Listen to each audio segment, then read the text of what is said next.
Hi everyone! Welcome to In Our Defence, the podcast designed to give you all the advice you need whilst going through the trials and tribulations of life to and at the bar. Now, we wouldn't be a legal podcast if we didn't give you a legal disclaimer.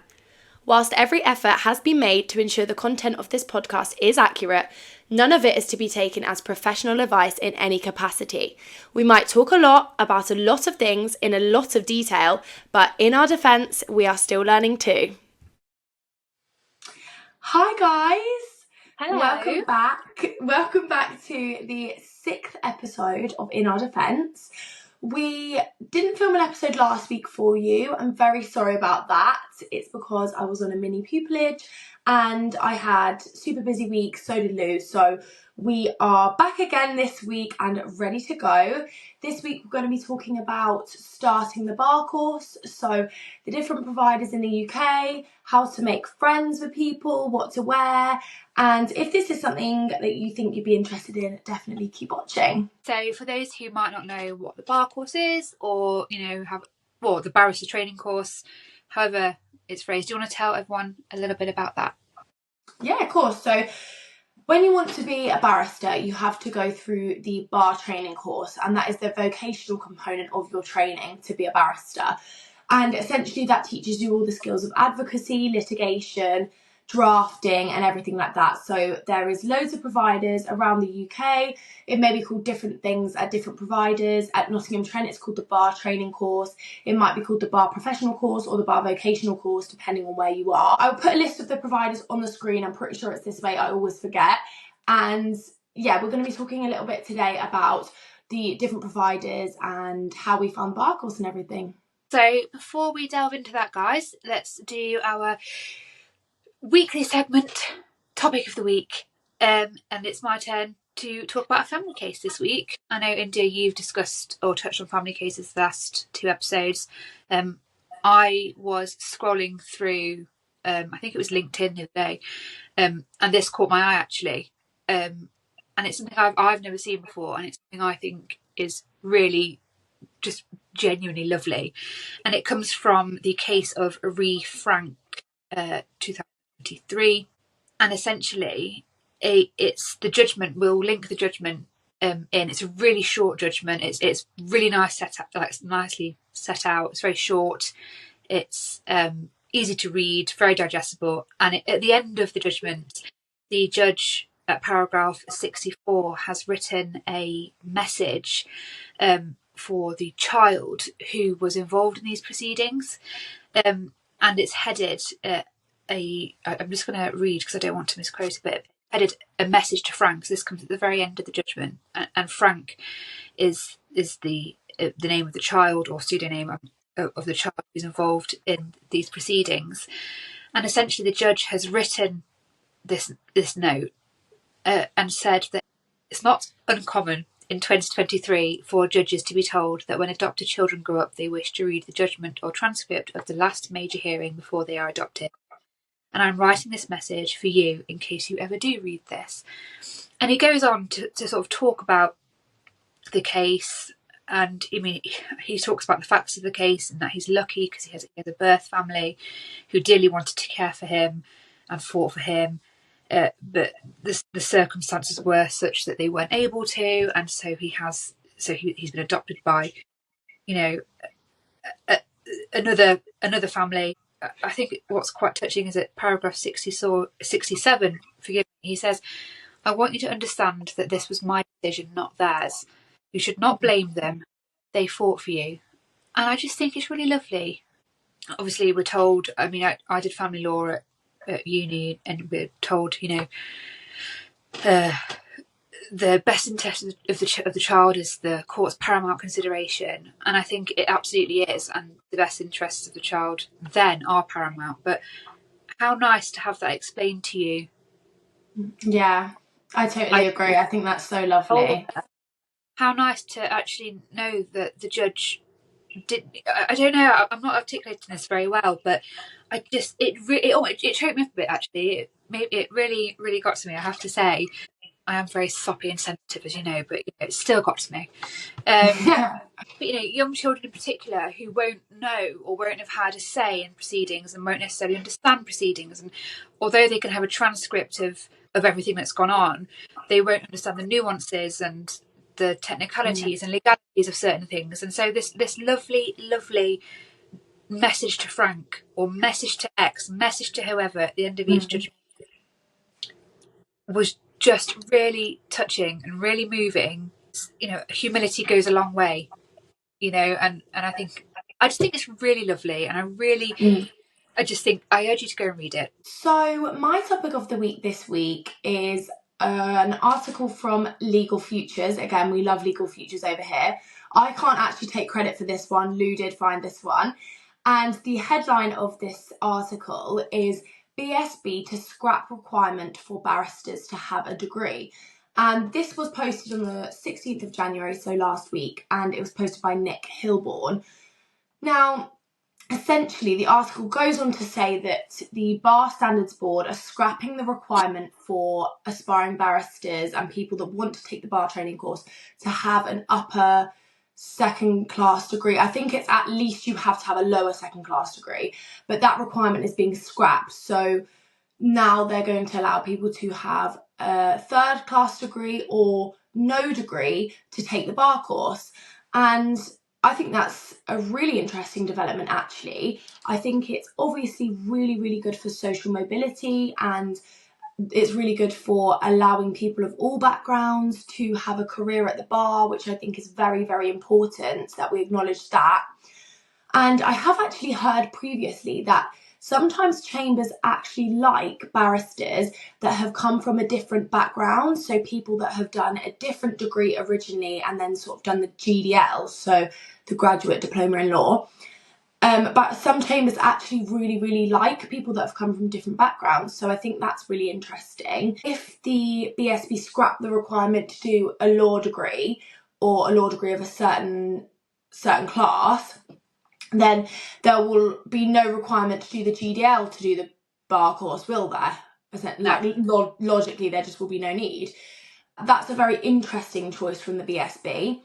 I think there's going to be lots of discourse around it and lots of things that need to be discussed surrounding any decision that we're obviously not going to delve into too deeply today for obvious reasons. The bar course is a super, super difficult course, and I know that us having prior knowledge of law and legal developments, even how to research the law on Westlaw or Lexis Plus, things like that, which really helped us in our bar course. So it will be really interesting to see how they integrate that into the bar course for people that haven't had that knowledge previously. Do you see what I'm saying? Yeah, no, I do. I think it's a tricky one. I think it's going to cause quite a bit of controversy. I'll be honest, I'm not entirely sure where I sit. I'm not prepared to nail my colours to the mast one way or another. I think I'm thinking about splinters from sitting on the fence. I'm the same. I don't want to go into it because we haven't got all night, all day. I think there is an image that barristers are elitist and classist, and I think there should be more. I agree entirely. There should be more done to allow people from different backgrounds to. Totally. I mean, I'll be completely candid with you guys. I've been doing my pupillage applications. 2 weeks left, by the way. I was looking at particular chambers. I'm not going to say which. I was looking at particular chambers the other day, and I can't apply to them because of my GCSE result, my A-level results. I've got a complete bar. No way. Yeah. That whilst that is, gutting, and you think, oh, what a shame, and fine, you have to respect that they want a certain caliber of. Yeah. But then, I think there is a real argument for and against. As there is with everything legal. There's always an argument for and against. I think I'm slightly more for it than against it. I think. But I'm not sure. Don't come for me, guys, because I don't know. I think I was always told that if you want to be a barrister, if you want to get anywhere with pupillage applications or anything like that, you have to get a 2-1 degree or above. So a 2-1 at the very least. And the actual minimum is a 2-2. But I was told aim for a 2-1. That's what I was always told. So it'll be interesting to see the route they go down if that's scrapped. So again, it'll be an interesting development to follow, It and will. we'll all have to follow along. I only skim read the article, I have to say, and so I'm not entirely sure how far along they are in terms of this coming into kind of fruition, or them Not even. very far. Oh, so there you go. It's a plan at present, and Yeah. these sorts of things can take years to come into fruition. So we'll have to wait and see. So I know I've just briefly spoken about the different bar course providers, but because there is now so many across the UK, there's a really good comparison table on Chambers students. So if you're trying to decide which bar school to go to, definitely have a look there. I'll link it down in the bio below for you guys to have a little look at. Obviously, me and Lou both went to Nottingham Trent, so Nottingham Law School at Nottingham Trent, and we both really enjoyed it and really liked it. So definitely give it a look. The table tells you all about the different pro bono opportunities, the different modules you can take, and it's a really good thing to look at if you're sort of in that stage of your career. So have a little look. We're also going to just quickly be discussing what to wear. Now, this may come across as very surface level, but I think this is actually very important, because what you wear and the way you present yourself in this sort of thing can be really detrimental. I know we were told throughout the bar course, every single time we had an advocacy seminar, we had to come in court dress, because if we didn't, we'd look unprofessional. We'd get marked down if we weren't in court dress, wouldn't we? Certainly, I know. Well, and you were there. They say, like, when you start your bar course, that is your first. That is the first day of your bar course. Is the first day of your career. Is it you are now a baby barrister, if you want to. You are now. Treat it as your first day at work. It's not. The bar course is so different in terms of any other course, in that it is like a job, isn't it? I suppose. Yeah. So I was in an absolute tizzy about what to wear on the first day, because I thought, do I go in court dress? Do I wear sort of smart casual? Do I just go really casual? I didn't know anybody starting, like I've said before, so I just had no idea what to do. And then when I turned up and I saw Lou in a suit and our other friend Shannon in a suit, I was like, I've messed up here. I just wore smart trousers, a sort of smart plain top, sort of like what I'm wearing now, and just sort of like a jumper thing. And I think that was fine. That was sort of the same vibe as everybody else was going for. I will say, have a look, because your provider might have a dress code. So I have a feeling, Lou, ICA in London, which is the Inns of Court School of Advocacy, College of Advocacy, something like that. College of Advocacy. They potentially have a dress code, because they are the OG bar school. They might have a dress code. If they do, obviously please adhere to it. But they'll let you know what to do when you get there, and you'll get a feel for it. But on the first day, if you don't have a dress code, sort of go smart casual, some nice trousers, a nice jumper, just sort of smart casual vibes, I think. Lou, do you want to take it away on textbooks? So another thing, and I know we spoke about this in the first episode many moons ago now, your first day, or at least your first week, more than likely your first day, you will have to go. In fact, I'm going to say your first day, because you need to pick up your books the first day, because you need, if they're a course, to get started. Because again, the course is intense. From the minute you start, it is intense. Well, from before you start, because I remember we had to do a set amount of tasks before we started. So like the week before we started, it was already intense. Yeah. As soon as you were told your textbooks were available, and we were told they were available on the first day, go get them. Right. We spoke about Susie, my suitcase. India mocked me for my suitcase. Mocked me. Do you know what, guys? I've soon regretted not taking a suitcase. Oh, no. So we went to go and pick up our books from the law reception upstairs, and they came in. This woman came out with this sort of relatively small stack of books, and we said, "Oh, that's all right." Then turned around and gave us a box, huge box, and was like, "Wait, actually, funnily enough, that's the box there." Look. That is the actual box. And they are heavy. I mean, I've got one here. This is just my Blackstone, so this is just criminal. Mm-hmm. As you can see, it's a chunky, it's heavy. We're talking cornerstone of a house kind of level. You know, we're They're doorstops. we're talking, They're literally doorstops. we're talking back problems. We're talking all sorts of Yeah. issues. 2 of these as well for civil. So this I is was just crime. going to say, Oh look, this here, if you can see, is my 2 white books and my criminal book, and they are humongous, and you get all 3 of them at once, so bring a suitcase. It doesn't have to be massive. I mean, mine was probably a bit too big for what I needed for, but anyway, it doesn't matter. Took a suitcase. I was there wheeling it along absolutely fine. All the while, India had to get an Uber to her flat back up the road because she couldn't carry the books around. Exactly. This podcast is about learning from our mistakes, so please take it from me. Bring a suitcase. A wheelbarrow. On the topic of textbooks as well, so obviously certainly at Trent, your course fee includes the cost of your textbooks, because these books on their own, I mean, I think we worked out, didn't we, that the white book is a pair, a grand, aren't they? I think they're a grand each. Are they? Surely so. not. Volume 1 is £929 just for volume 1. So your books are included. They're obviously a lot of money. In terms of additional reading, I'm not at home at the moment, guys. I'm still at my mum's, but I'm hoping to be going back in the next week or so. One book I really, really, really rate, and I know, Indy, you've got a copy as well. It's called The Devil's Advocate, and it was... Here's one I made earlier. Beautifully styled there. It was so good. It was such a good, really... Can you just open some of the pages, India, just to show like how short and snappy it is? Of course. One thing I'm going to say is this isn't like a book that you read once and it's done. This is like a mini textbook all about advocacy. So all the different chapters, so you've got case preparation, you've got the opening speech.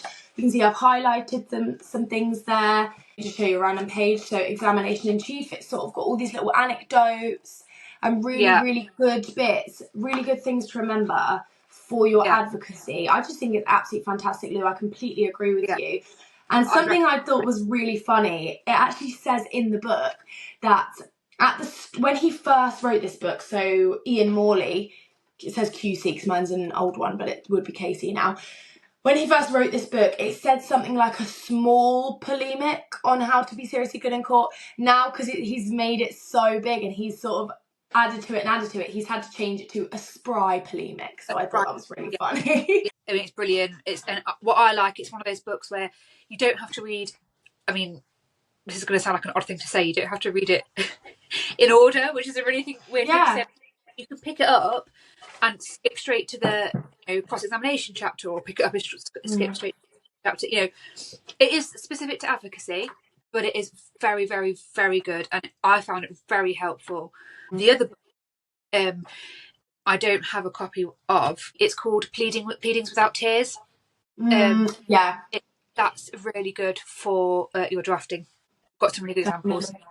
Yeah, so that's really, really helpful as well. So they're 2 books I would recommend. I have actually, let me get it through whilst I'm here. One book. Let me sit down.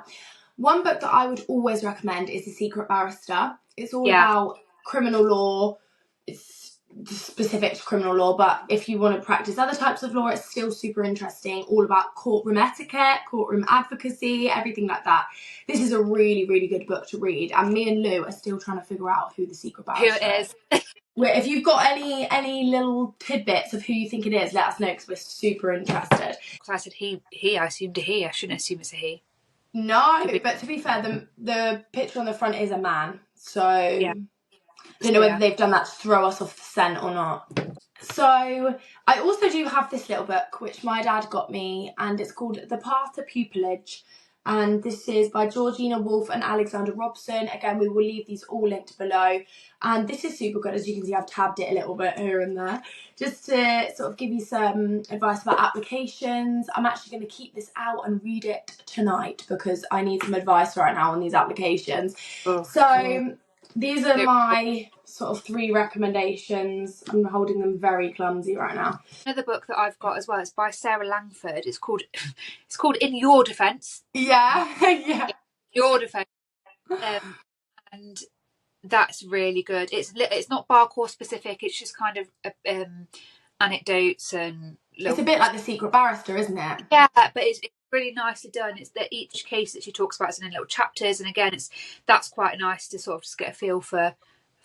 It's quite a good read for someone who perhaps wouldn't know much about the inside of a courtroom to kind of yeah. So that's totally agree. so another thing which might sound like an obvious tip, but two things. The first one, well, the second one sort of follows from the first. Turn up to your lectures and seminars in the first week. I think there's a tendency, because you think, oh, first week, oh, it'll all just be a load of rubbish, or it'll just be introductory stuff. Go. It's hard enough trying to catch up later on in the course if you miss a seminar. Oh my goodness, yeah. But even those introductory ones, get into good habits. So, so turn up to them, get to know your tutors, get to know those around you, get to know, they're the connections that you're going to make. The bar course is unique in that you make connections with people. I feel I have stronger connections with people who I did the bar course with than I do with those who did undergrad with, because it's a very unique experience, and I've said that quite a few times. Turn up to them on time. My my criminal tutor, my personal tutor, used to say to me, "You treat us like you're in court." If wouldn't expect you to turn up 5-10 minutes late into court, and that wouldn't go down well.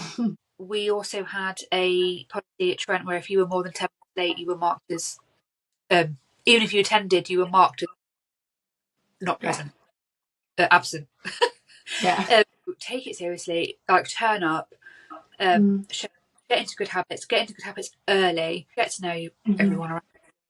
On that same vein, I'd like to say as well, make sure you're being super organised. The bar course is an academic course which takes a lot of preparation and a lot of organisation. Make sure you know where you're going at what time. Make sure you know what you need to do by which time and by when.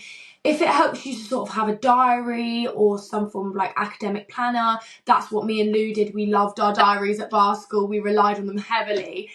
Coming back to that, I know we spoke about introductory weekends at your inns, but quite often the uni or the provider that you're doing your bar course at will do a local introductory event with the local bar and local bench, and peers and other bar your colleagues, your peers, contemporaries. I love that. So go to those as well, because it's good to just to get to know people and get your name out there, especially if you go to a provider in an area where you want to practice. That is your first opportunity to get your name out there. That's your first opportunity to get or show your face to sort of make those connections and get your name out there. So yeah, 100%. I totally agree with you there. And like Lou said a second ago as well, make sure you are putting yourself out there with people on your course. Me and Lou could not have done the course without each other. Genuinely, I would have really struggled. It was really good to have somebody to lean on, to sort of say, have I done this right? Have we done this like similarly? And thankfully, me and Lou were in the same advocacy class. So every single week we'd be like, sort of, have you gone down this route? And we'd both be like, yeah. And we couldn't discuss it with each other, but we'd be like, have you sort of gone down that? We'd be like, yeah. And then we'd know, we'd feel so much more comfortable. It really helps if you can sort of make those solid foundations with people early on. And I know it can be difficult if maybe there's not many people on your course who you think you gel with or get along with, but just try. We've said before, just put yourself out there.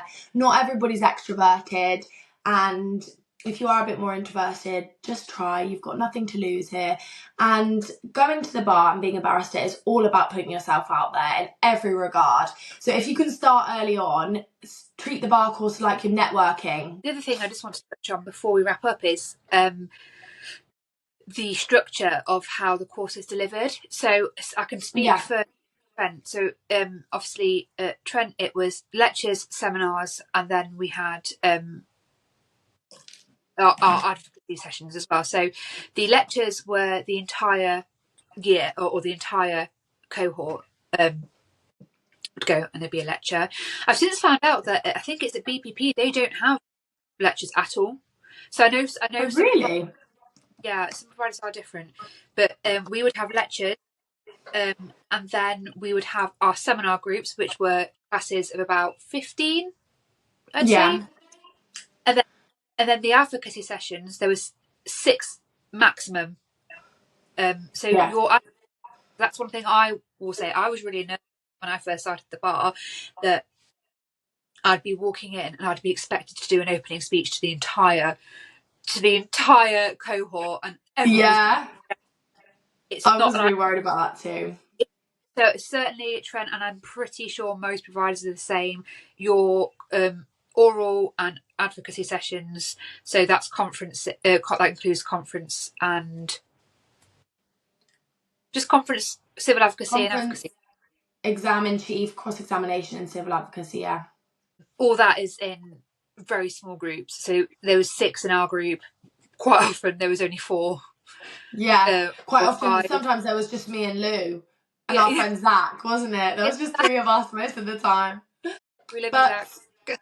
yeah. I just want to add in as well that at Trent, the way we did the bar course was we did the internal exams first. So from September to around the end of March time, we did all of our internal exams. Now, they are exams that are assessed by the uni. So these are drafting, advocacy, conference, ethics. Up. Yeah, I'll put a list up on the screen, but these are ones that are assessed by the uni directly. Then your external exams are the litigation exams. So you have 2 civil exams and 1 criminal litigation exam. They're assessed by the BSB, so the Bar Standards Board. We did those bar exams, the external litigation exams, in April. So we did it internal Yeah, September to March, and then external in April. So we had the whole year to sort of revise litigation, prepare, use the litigation in our internal exams, and sort of put it into practice that way. I will just say that not all providers do it like that. I know yeah, specifically ICA in London, so Inns of Court College of Advocacy, they do it the other way round. So they do their external exams from September and they sit the external in December, I'm pretty sure. yeah. I'm sure there's another one. I'm pretty sure. Or maybe Yeah.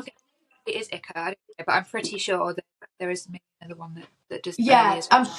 I'm sure there is. So they do their external litigation from September to December, then they do all the internal exams in the new year, so like January to Yeah, April, May sort of time. yeah, So it depends on you as well how you learn, because I think for me, doing it, using the litigation assessment content throughout my internal exams. So when I was doing advocacy, I obviously had to revise civil litigation and criminal litigation. So I was using the information in my internal exams as well. I think that really helped me. But yeah, maybe I'm not the right person to speak about it. But if it sort of helps you to get those internal exams out of the way first, and then that might be useful for you then to apply that to your internal exams and do it that way. It all just depends on how you yeah, learn. Definitely have a little look at the different providers, how they do it, because it might be that one is sort of better catered to you, especially yeah, when in some cities like London, Manchester, Leeds and Birmingham, I think they all have University of Law and BPP. So there's 2 yeah, options. Obviously in London yeah, there's also ICA and City University of Law as well, who do the bar course. When you've got multiple options, it might be good to see which one works for you best. So definitely have a look at that yeah. as well. And that's something that I don't think I would have thought of before I started. Perhaps, guys, if you want to ask us something, we can answer it in the next question. If Yeah. we question, the next pod, if we have missed anything. And it was the hardest year, but it was the best course. I loved it. I Yeah. absolutely loved it. I hated it I at the loved it time, too. so stressed, but I genuinely loved it. It was so fun. It was such good Yeah. fun, and it was great to it's the only time you'll get to practice advocacy and there'll be no consequence whatsoever. Yeah. In terms of your classes, it's just have fun. Try different styles, try different. It's your opportunity to kind of give things a go and don't be shy. I Yeah. think, and again, it's difficult, and we'll probably talk about this maybe next week when we talk about progressing through the bar course. But it feels so alien to sort of stand up and to talk in front of people if you haven't done it before, and it is scary. But honestly, once you start going, it just becomes, I don't know, It becomes second nature, doesn't it? and you learn off each other, and you think, oh, I really like that, and I like that style. One thing we'll talk about further in next week's, because next week's episode is progressing through the bar course, so we'll talk about our seminars, how we learnt the white books and the Blackstone's criminal practice. We'll talk about all of that. But one thing I'll just say now is I always remember our seminar tutor for advocacy saying some really, really good phrases to us, and me and Lou plucked them, and we were like, every single bit of advocacy, we chucked those in. What was it, Lou, the one about that you always said? The fiction has had time to crystallise in his mind. Yeah!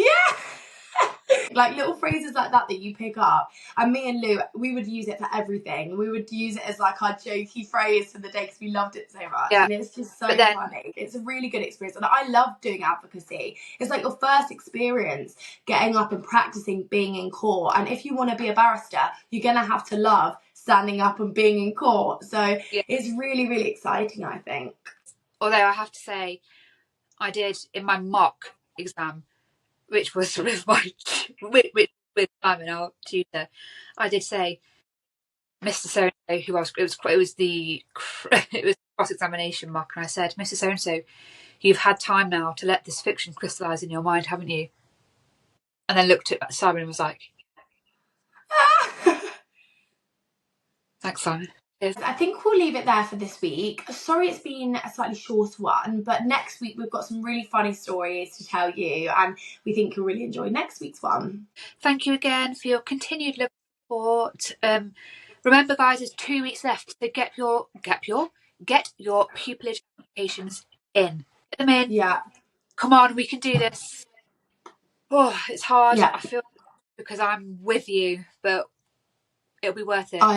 I have been personally slaving away on these applications. I think because I've never done it before, I feel really sort of unsure of myself, and I'm sure a lot of people will be feeling the same way, but I'm reading the same things over and over again. I'm like adjusting it over and over again to try and really make it come across well, and I think I'm getting there. So keep going, guys, like Lou said. And thank you for 100 views on the last episode. So thank you again, and we shall see you next week. Yeah. Next week, guys. Bye. Bye, guys.